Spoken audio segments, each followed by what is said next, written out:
Easy is a free runner who started the organisation Urban Free Flow. Free runners use obstacles in a town or city to create movement by running, jumping and climbing.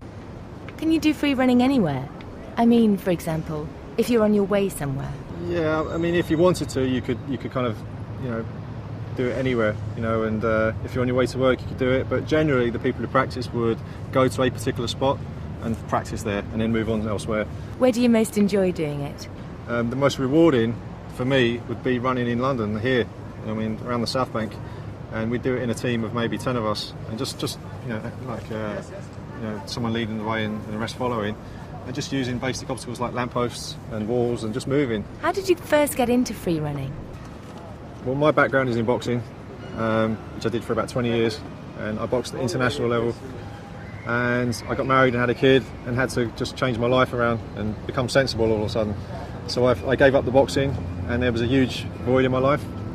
So I drifted into martial arts, which didn't really do it for me. And I was looking for the next thing to do, and I saw this on TV one day. And I remember sitting in bed watching it, and I said, that's what I'm looking for. Tell us about the organisation Urban Free Flow. Well, Urban Free Flow started out as a website, but then we devised a performance team. We have 20 athletes in the team now, 8 who are very, very high profile. We're sponsored by Adidas now.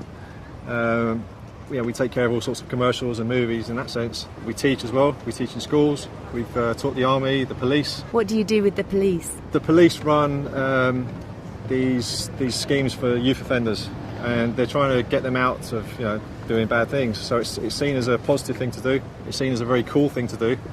And for the youth, it's very engaging. So that's what we do for them. What about in schools?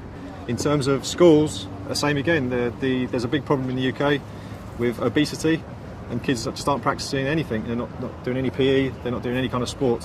Whereas what we do is perceived as being very cool, and unwittingly they're taking part and exercising. So that seems to be a very positive thing.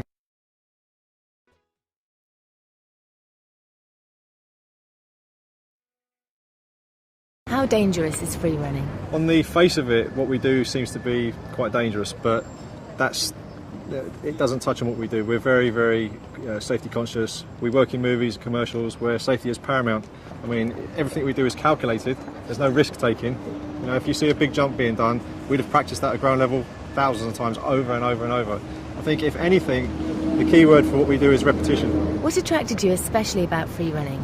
Was it the risk element? To a degree, the risk element played a part, but it was more about the sense of freedom, the way to be able to move within your environment with no limitations. You don't need any equipment to take part, no skateboard or no BMX. You could just a pair of trainers and I'm ready to go. That was the real draw for me, just the freedom aspect. Have you had many accidents since you've been doing it? Well, if you're practicing this sport, you will pick up the odd scrapes here and there. You get blisters on your hands and calluses, which is normal. You might get the odd sprained ankle. Personally, I fell out of a tree once and fell on my head, which wasn't very nice, and I had to go to hospital here. Is free running really something that anyone can do? It helps if you have a background in some kind of sport, but it isn't essential. You can start from being a complete beginner. Gymnastics would help, but you could be just someone who plays football or does a bit of running and pick it up straight away. As long as you start out very small scale and take your time, there's no problem.